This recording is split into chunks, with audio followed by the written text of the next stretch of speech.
Welcome to genetics.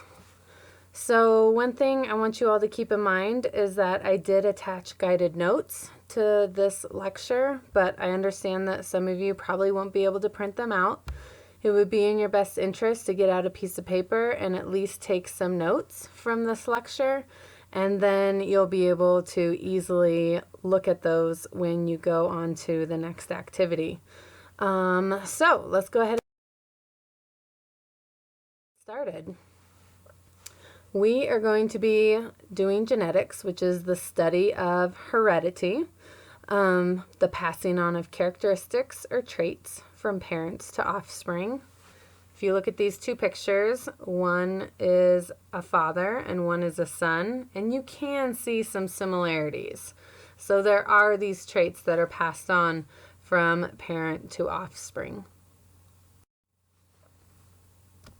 Just as a review, remember chromosomes are those densely packed pieces of DNA.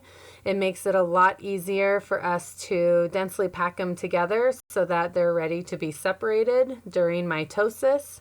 But we also want to separate them not only in our body cells, but also in our sex cells, because these are the structures that carry our genetic material that we are going to give to our children. So chromosomes are made of DNA, and then there are little sections on each chromosome that is called a gene, which is just a little section that carries information for certain parts of our bodies, like eye color or hair color. And again, in review, humans have 46 chromosomes, or 23 pairs. We have 23 of our chromosomes came from our mom in the egg, and 23 came from our father in the sperm. Now, there's a reason why we're humans. There's a reason why this guy is a gorilla. He has 48 chromosomes. That makes him a gorilla. We are humans. We have 46 chromosomes. If we look at dolphins, they have 44. A fruit fly has 8. A rice plant has 12. A dog has 39. Every single dog has 39 chromosomes. Even though we have different breeds of dogs, they're all of the species dog, and so they have to have 39 chromosomes. That's why they can breed together, because they have the same number of chromosomes. We have 46 chromosomes. We can't breed with a dog, and that's a good thing. Otherwise, we get really weird creatures. Shrimp have 86. A grizzly bear, or brown bear, has 74. And a horse has 64. So every single species has their own correct number of chromosomes, and that's what makes them that species. When we look at our chromosomes, so remember we have 23 pairs. So if you look at this picture, you can see that it has the first 22 pairs in this picture. Those guys are called autosomes. And then our very last pair, these are the sex chromosomes. So these are the ones that determine whether you are going to be male or female. So if you had two X's, you would be a female, and if you had an X and a Y, you would be male.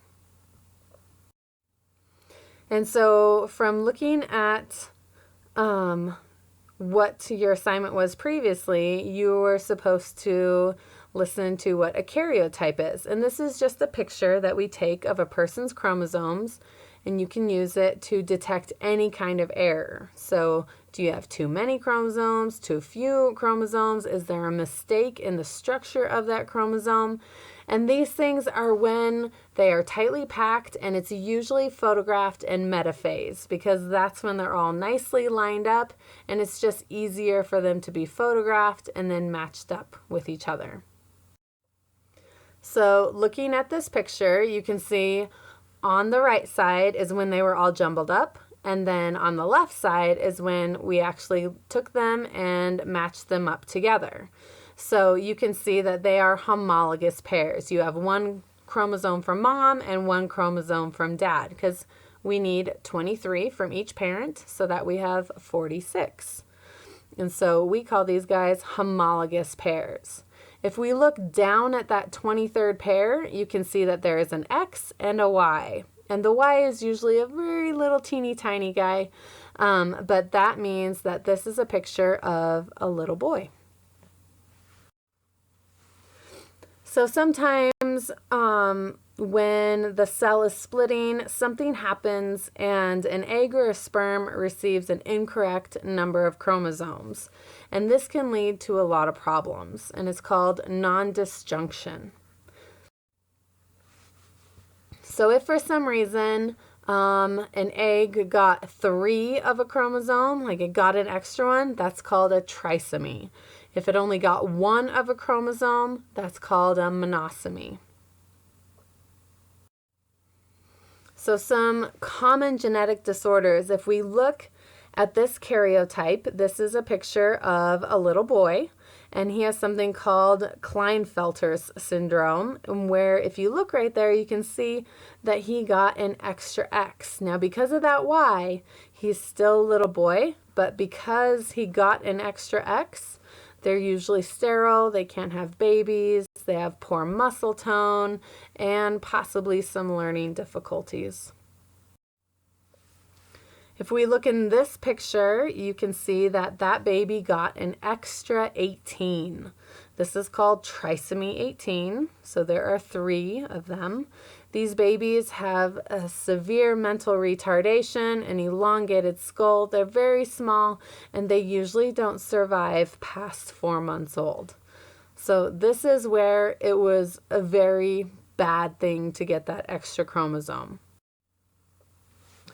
Right here, if we look at this karyotype, this little baby girl only got 1 X. So because this baby only has an X, it's still a girl. But again, because of that non-disjunction, this baby girl probably won't be able to have her own kids.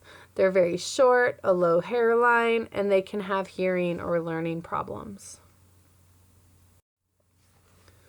And here is one that we are all very aware of. Some babies are born with what's called Down syndrome.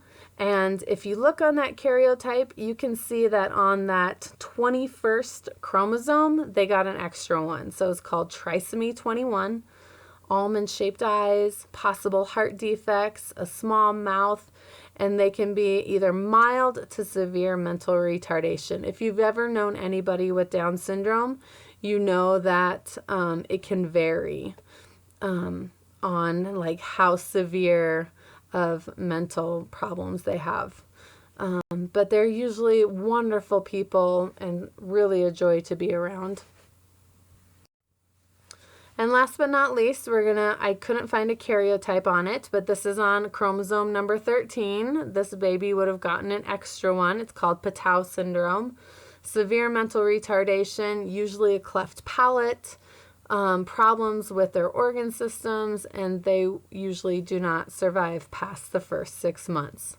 So again, it really varies on what kind of non-disjunction is going on, whether that is going to have, fatal effects, or whether that baby can still live and have a viable, productive life. So hopefully you got some of these notes written down. I have just a little interactive computer game that you guys can play and kind of look at different people's karyotypes, and then we will move on. All right. Have a great day, guys. Thank you.